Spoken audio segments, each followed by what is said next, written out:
Yo, what's going on, guys? Welcome back to the channel. Today we are talking about why the UFC's 155 division is the best in the UFC and most stacked.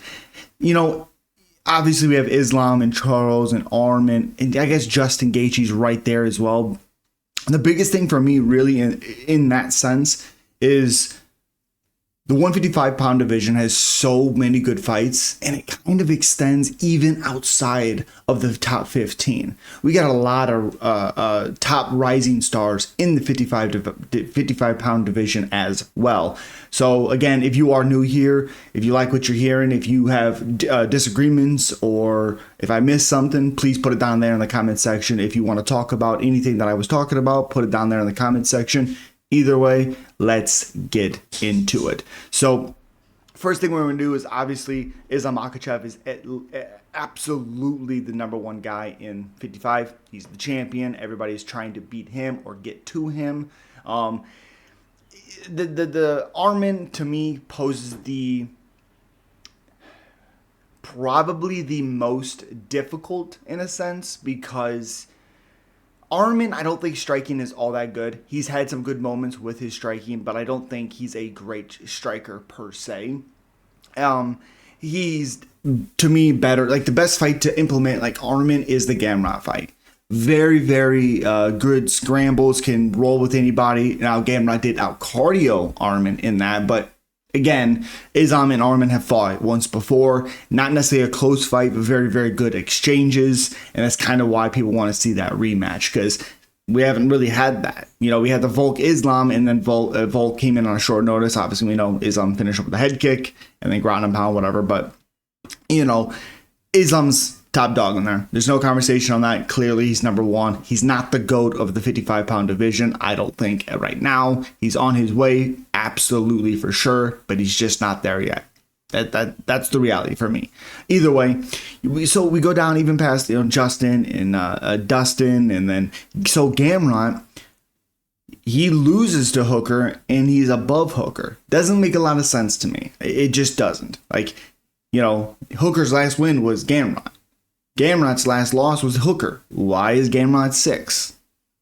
Doesn't really make a lot of sense at all. Renato Moicano drops, losing to Makhachev to 8. Okay, sure. Rafael's lost 3 fights in a row. He's at number 9. Dariush hasn't fought since 2023 after being finished twice in 2023. Michael Chandler's, oh man, what? 2-4 in I guess 1-4 in his last 5, but 2-4 in his last 6. Though he's been very competitive in all of those fights, all of them, he's had winnable moments in them.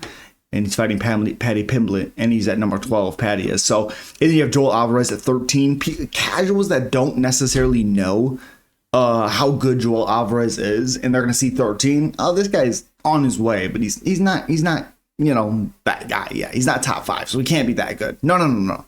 He's very good. Very good. And there's an example. Arman gets a takedown on him and beats the piss out of him, you know, in 2022, about 3 years ago. So, I mean, there's so many, you know, risers. It's crazy. Because, again, if you look at it, let's look. Charles Oliveira will be 36 this year. Justin Gaethje will be 37. Dustin Poirier will be 36. Dan Hooker, I believe, will be 35. Renato Moicano, I'm not for sure. Moicano's 35. He'll be 36 as well. Beneil Dariush will be 36. Michael Chandler will be 38. I believe 39 years old. You know, I think that's about it. But let's say you take out Charles, Justin, Dustin, Dan, Renato, Beneil, Chandler. That's what, 6 guys in the top 15 that could all be taken out due to retirement. I mean, even if it didn't happen all at once, that's a lot of movement. You're going to get Joel Alvarez moved up. You're going to get Grant Dawson, who's at 14. The biggest problem with Grant Dawson is his striking defense. His wrestling's incredible. Absolutely. Obviously, he had the one hiccup against Bobby Green in 2023. Since then, you know, beating Rafa Garcia is kind of whatever. Beating him the way he did is very impressive. And and then he fights Diego Ferreira, who's very underrated, beats him at his own game. And look at that. So again, number 14, I think is pretty awesome. But Ignacio Bahamondes, 17-5, 3 fights in a row. He's at 15. And then look who they push out. Benoit Saint Denis, he's out. 2-fight losing streak. He's out of the top 15. Faraz Ziam, he's won 5 in a row. He's 17-4. I think his last loss was Terrence McKinney in 2022. Look at him.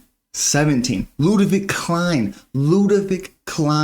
hasn't lost in a hot minute. 6 wins in a row with a draw. Potentially should have won that fight. 6 wins in a row.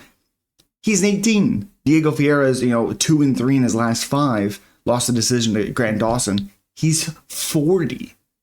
Mauricio Ruff, he's 20. Just beat Bobby Green, who's 21. Bobby Green, sucks. I love Bobby Green. He could retire as well. Nasser Hapras has won 5 in a row as well. Look at him. 22.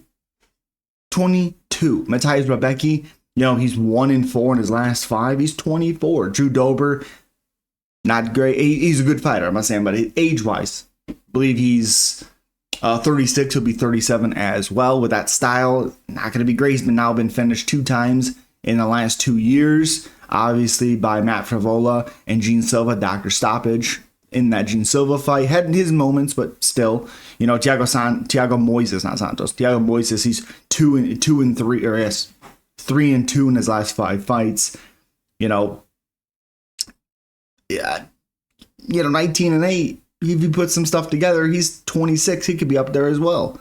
Matt Favola, kind of on his way out. I think he's 35 this year. Jakar Close is, I believe, 88, so he'll be 37. Yep, he's 37 years old. Just got finished by Joel Alvarez, 15-3-1. His biggest issue is he's not active enough. That's his biggest issue.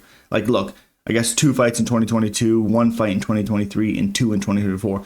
I guess it's better than I thought, but for a while he was fighting like once a year, and then didn't fight for 2 years. So, yeah.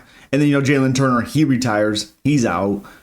Esteban Ribovics is 31. He's 14-2. He's 2-3 or 3-2 in his last 5 fights. Unbelievable. Chase Hooper, you have at 32. Jared Gordon's still competitive, but I don't think he's going to hit the top 15 for sure. Bonfim Brothers definitely could hit the top 15. He's 34 ranking wise. He's 20-5. 3-2 in his last 5 fights. Nazim Zadakov, 10-1-1, just knocked out Ishmael Bonfim. How is he below Bonfim? I don't understand that. Shouldn't be there. Just saying.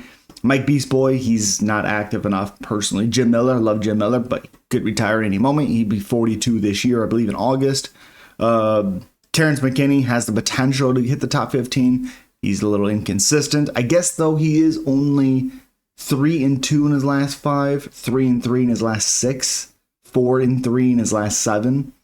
It's not terrible, but his losses are by finish, but that's kind of how he fights. So, Daniel Zellhuber lost against Esteban Ribovics. He's 15-2. He's 41. I love Michael Johnson. He's 30. He'll be 39 years old this year.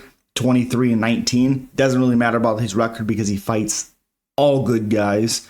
And his resume is unbelievable. Elvis Brenner, who's awesome, 16-5. Manuel Torres fighting Drew Dober. He's 44. Let's see. Is there anybody else? Jai Herbert's 52. He's fighting Chris Padilla. Let's see. Loic Rezabayov, I think, is really, really good. I think he's a little bit older for sure. Tom Nolan's 9-1. He's 58. Alexander Hernandez is 57. Chris Duncan's 61. Again, there is Slava Claus is 60, even though he's a little inconsistent as of right now. Chris Padilla, who's fighting Jai Herbert, 64. He's on a nice win streak. I think that's 5 wins in a row. He's 6-1 in his last 7. Joe Selecki retired earlier this year. So many good fighters in the lightweight division. And then, like I said, you look at that top 15, who, if those guys retire, who could give Islam Makhachev a run for his money? Who could be the biggest problem for Islam Makhachev? Good question. Joel Alvarez, I don't like his takedown defense. I like Joel Alvarez, and if his takedown defense can hold up, he is an absolute finisher. He is a killer. A lot of defensive openings, okay? Paddy Pimblett, striking defense, not very good. Grappling, very good. Did get tired against Tony Ferguson. I still got a little bit of questions. All right, Grant Dawson. I worry heavily on the striking defense, but his wrestling's very good. I don't think he's fighting a grappler like Islam, so I have a lot of questions as well. Benil Dariush, again, striking defense worries me a crap load, but grappling, he's incredible. So there is that. There is that. And then, you know, you have to say Arman, 22-3. He's what is that? 1, 2, 3, 4, 5, 6. 6-1 in his last 7, and the one loss is Matthias Gamrot. Came down to the 5th round, and here we are. I think a motivated, determined Charles Oliveira could give Islam a big test. The problem is he does tend to find ways out of fights, especially if guys respect his ground game too much. Obviously, we've already seen it. Islam doesn't respect his ground game. I still think Islam wins that. I would say out of all of this right now, if they fought, it'd be a tough fight, is Arman Tsarukyan. I think, you know, Paddy has the chance to beat him. I think Joel Alvarez has a chance. I think I like Grant Dawson, but I don't know if the grappling would hold up in there jiu-jitsu wise. So it'd be Paddy Pimblett or Joel Alvarez.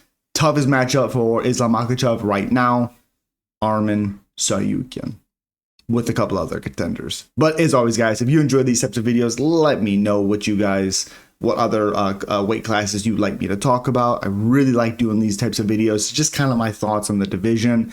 I really, really like it. A lot of moving pieces with a lot of good potential behind it. As always, subscribe, like, comment. Let me know you're picking. Peace.